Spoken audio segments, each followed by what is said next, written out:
नमस्कार किसान भाइयों इस वीडियो में हम जानेंगे कि हमारे जो गेहूं की फसल है उसमें हम उत्पादन किस तरह बढ़ाया जा सकता है या कैसे बढ़ा सकते हैं। किसान भाइयों कौन से वो फर्टिलाइज़र्स हम डालें और कौन सी वो सावधानियां हम रखें किसान भाइयों, जिनसे कि हमारे गेहूं की फसल में अधिक से अधिक हमें उत्पादन मिले।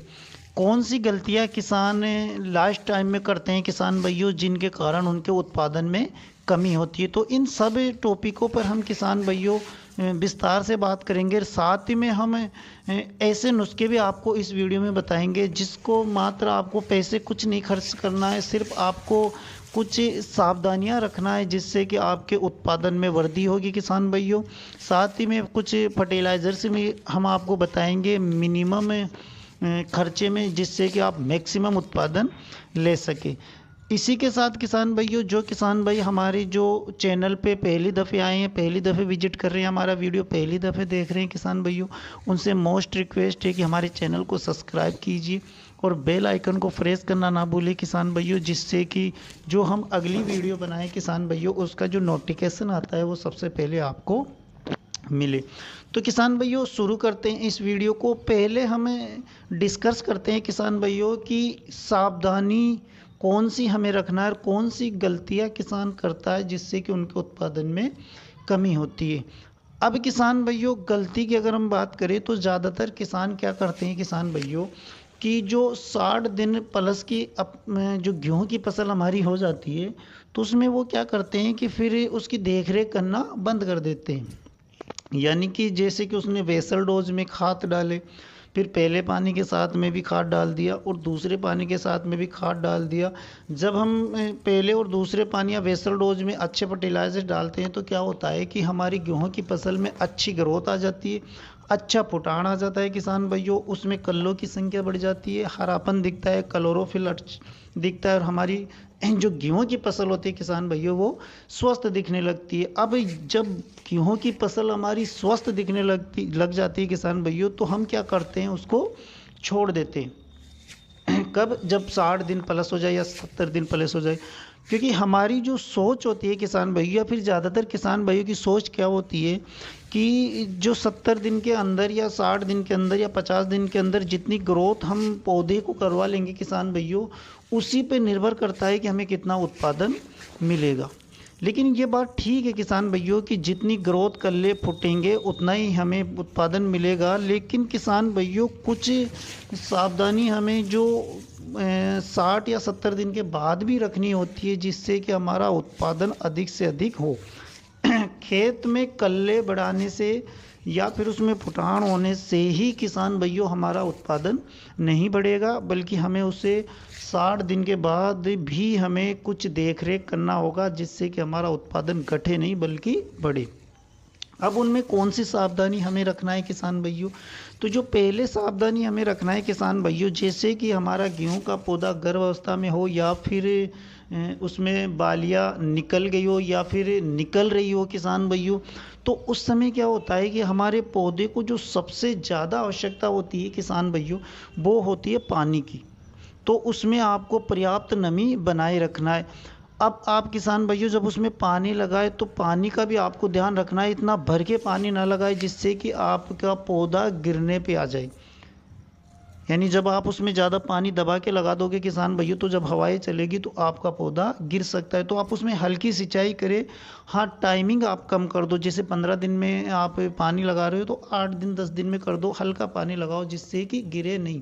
और बेहतर रहेगा कि आप शाम के टाइम में पानी लगाओ क्योंकि उस समय हवाएं धीमी चलती है। तो किसान भाइयों एक तो आपको ये सावधानी रखनी है।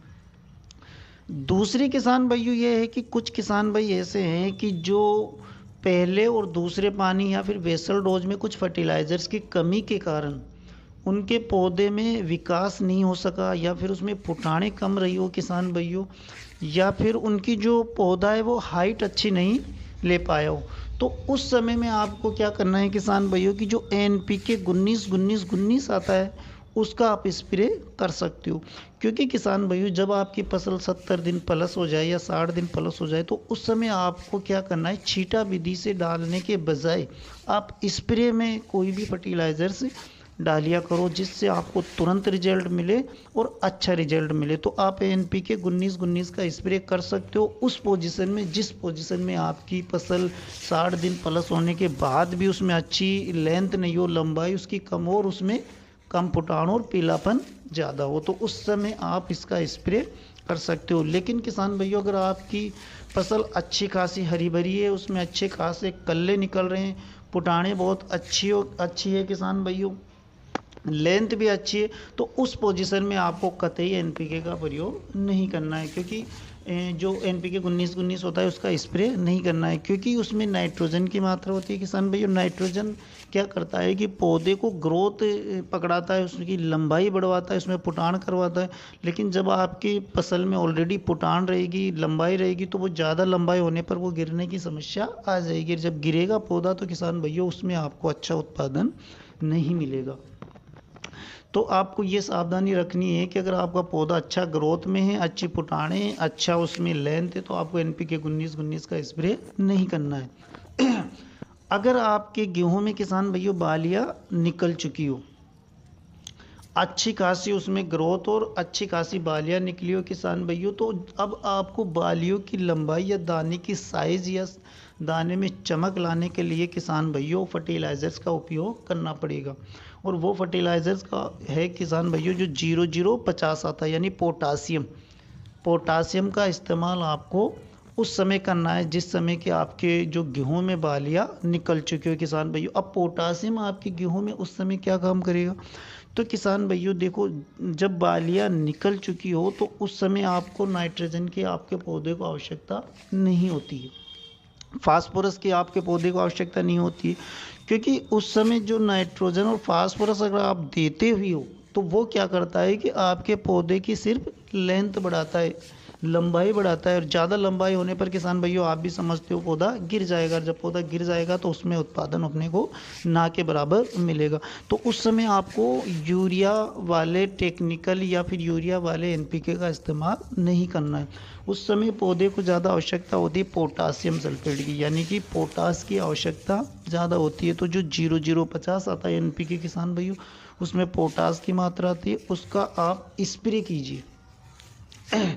आपको उसको छीटा विधि से नहीं डालना है किसान भाइयों, उसको आपका स्प्रे करना है, क्योंकि स्प्रे जब आप करोगे तो उसके रिजल्ट आपको तुरंत मिलेंगे।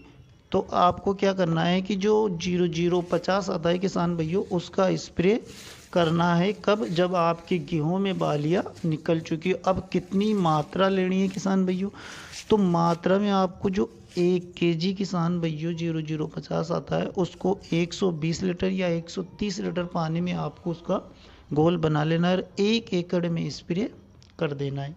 ये हुआ किसान भैया फर्टिलाइजर्स का। ये फर्टिलाइजर्स डाल के आप अपने गेहूं की फसल में उत्पादन बढ़ा सकते हो किसान भैया। अब किसान भाइयों कुछ किसान भाई क्या करते हैं कि जो कैल्शियम होता है किसान भाइयों, उसका उपयोग भी अपने गेहूं की फसल में करते हैं, और जो महंगे बाज़ार से कैल्शियम लेके आते हैं किसान भैया उसका उपयोग करते हैं। तो किसान भैया अगर आपको अपनी बाड़ी में कैल्शियम का उपयोग करना है तो कैल्शियम की पूर्ति के लिए आप जो चूना आता है किसान भैया वो ला सकते हो। चूना एक प्रमुख स्रोत होता है कैल्शियम का, तो उसको आप भिगोकर शाम को भिगो दो और सुबह उसके पानी को छान कर अपनी फसल में उपयोग कर सकते हो। ये किसान भैया आपके फसल में अगर कैल्शियम की कमी है तो उसकी पूर्ति करता है। वैसे तो किसान भाइयों जब गेहूं में बालियां निकल चुकी होती है तो उस समय जो सबसे ज़्यादा रिक्वायरमेंट होती है किसान भैया जो हम डाल सकते हैं वो पोटासियम का उपयोग आप किया करो, क्योंकि पोटासियम की वजह से किसान भैया हमारा पौधा जो दाना पड़ेगा उसमें गेहूं में वो वजनदार होगा, चमकदार होगा, उसकी साइज बढ़ेगी। तो आपको पोटासियम का उपयोग करना है किसान भाई। इसके अलावा अगर आपको कोई और चीज़ें रिक्वायरमेंट करता है कोई, तो आप उसको रहने दीजिए, ज़्यादा खर्चा मत कीजिए, सिर्फ आप पोटासियम का इस्तेमाल कीजिए, इसी से आपको उत्पादन बहुत अच्छा मिलेगा। तो उम्मीद करते हैं किसान भाइयों आपको ये वीडियो अच्छी तरह समझ आई होगी। अगर आपको वीडियो अच्छी लगी तो वीडियो को लाइक भी कर दीजिए।